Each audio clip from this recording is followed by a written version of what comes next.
Hello, everybody, and welcome to Real Estate Daily with the House Heroes. My name is Troy, and Monday through Friday, we go through all the latest news in housing, real estate, and the mortgage industry, searching for those best articles about what's going on in your world in real estate.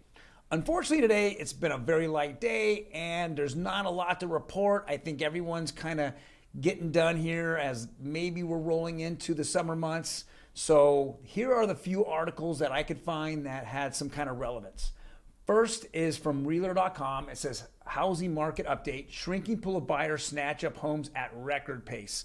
This is exactly what we talked about. The demand for homes is waning a little bit, but all the people that are out there, all the buyers that are out there, they've been out there for months and months and months. For a lot of them, now they're able to buy their homes since there's a lot less buyers due to the mortgage rates that are going on right now. So with that being said, we're seeing articles now popping up that are pretty accurate about what's happening in today's real estate market. Next article here is from Housing Wire. It says MSR, so that's servicing rights, sales play a key role in non-bank profits in Q1. So we talked about this yesterday. Rocket, United Mortgage, Wholesale Mortgage, several other companies. What they're doing is they're taking in all these loans and mortgages, and instead of servicing themselves, they're just selling them off. And that's just another way of making money. Now, I yesterday definitely said that one of the ways they made money in a down market is to increase or pad all those interest rates up. And so they hedged against the market. So when the Fed is going to raise rates and they tell you 2 or 3 months in advance, there are, these mortgage companies are raising rates in advance, and now they're thinking of alternative ways also to make money. One way is immediately selling off their servicing rights, meaning the people who will send you a bill and then receive your payments. They're selling them off and making money that way as well. So with that being said, they're making quite a lot of money in a down market. This is kind of the smarter way to do it. Yet on the other side, when they raise and pad rates, that is not very good for the public. Here is another article, and we keep seeing these more and more about cross country. Caliber is suing them after 80 employees left for rival. I know that some other employees from Loan Depot, employees or loan originators left obviously Loan Depot and went over there to cross country. Cross country's been very, very aggressive in the last six to 12 months about bringing over some of the top loan officers. Unfortunately, we're starting to see some very ugly things happen where people have committed over there to cross country, yet they're getting these big paychecks, but they're staying at their former places, their former Caliber, which that's the part of the lawsuit. They stayed there for weeks and weeks and weeks and then rolled their client base and some of their escrows over into cross country to hit the ground running. So with that being said, there's a lot of lawsuits that are flowing around, with these 80 employees, quote unquote. Caliber is saying that they originated about $2.3 billion. Think about that, $1 billion that they didn't receive, that cross country received. So there's a lawsuit going on. Caliber seems to have quite a lot of, information here, and we're going to find out what happens with cross country. It looks like it's going to cascade, and maybe another 1 or 2 mortgage companies might be jumping in on a lawsuit or suing them themselves. But this is what happens when consolidation happens, when the refi market disappears. Next article here is from Fortune magazine from a realtor.com analyst, economist analyst, and it's kind of funny, listening to him. I don't know if he's even gone through the last housing crisis, but he says here another housing bubble. We're skating close to one, says realtor.com economist.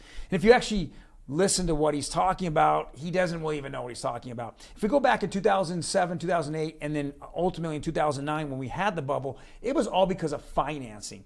So easy financing, meaning I didn't have to have any money down. I had no money in the bank, and I was given a loan for a property. That's what happened. Now if we fast forward 12 or 13 years, that all changed. We have to have it. The Dodd-Frank Act that happened right after the housing bubble, that the U.S. government came in, the federal government came in, and any mortgage-backed security or any mortgage-backed from the federal government has to have strict guidelines on what they can do and what they cannot do. And one of the things that the government will not touch is anybody that has no income or no assets, right? So you have to qualify.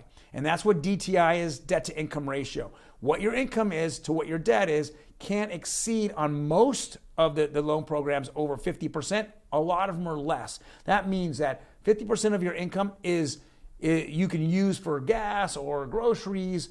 It's despicable, right? You can take it and do whatever you want. But the other 50% has, or less, is being used on your actual mortgage payment or other payments such as credit card payments or car payments. They have to already be assigned to those. And that's what makes this an enormously different type of mortgage environment.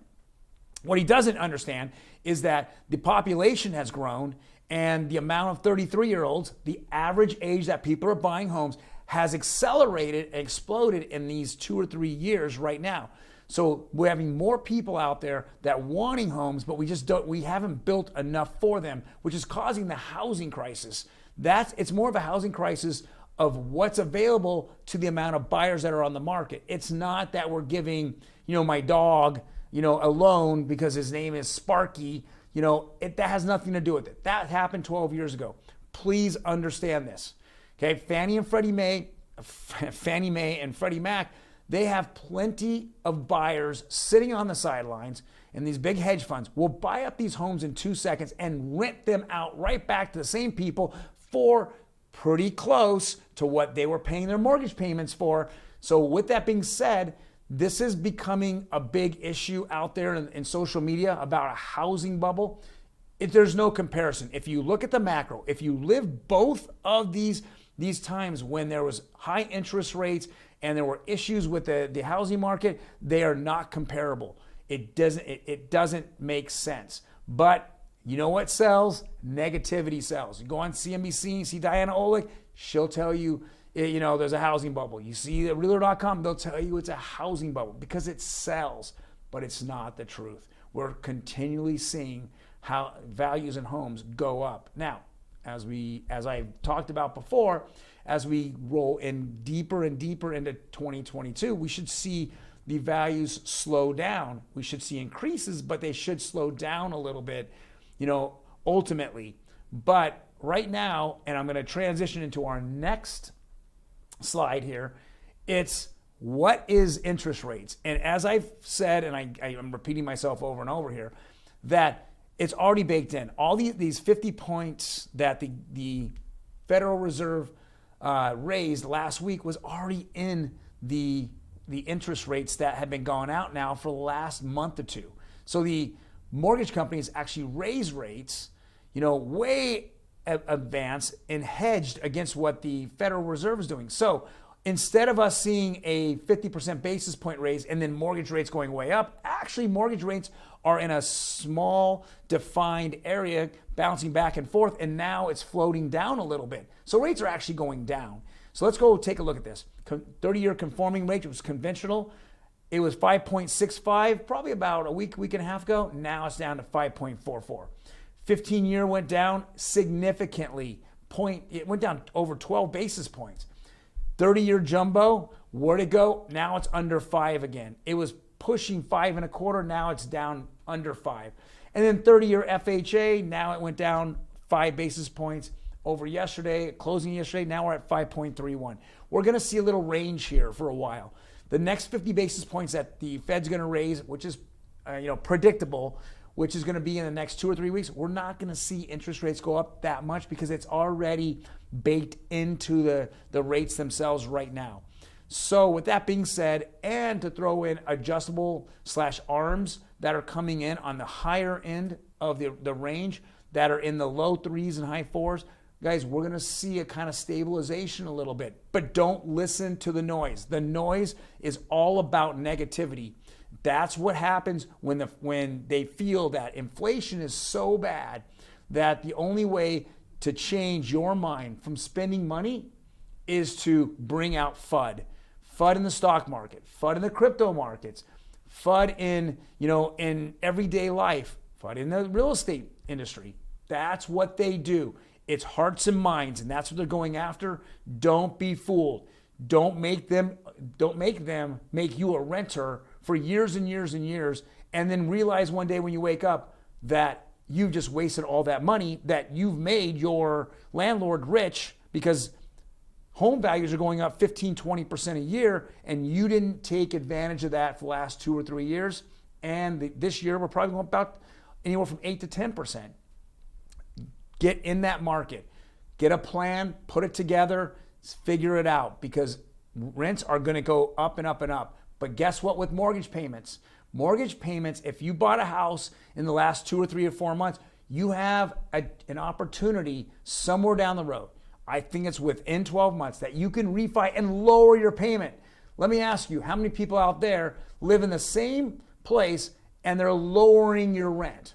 Not going to happen. We all know that. Well, guys, if you like the content that I'm talking about, hit the like button. Otherwise, hit that notification button, and it will notify you when we drop these. Otherwise, that we would love for you to subscribe. We're going to be building this channel. I'm going to be spending time every single day, Monday through Friday, going over the latest news in real estate and mortgage.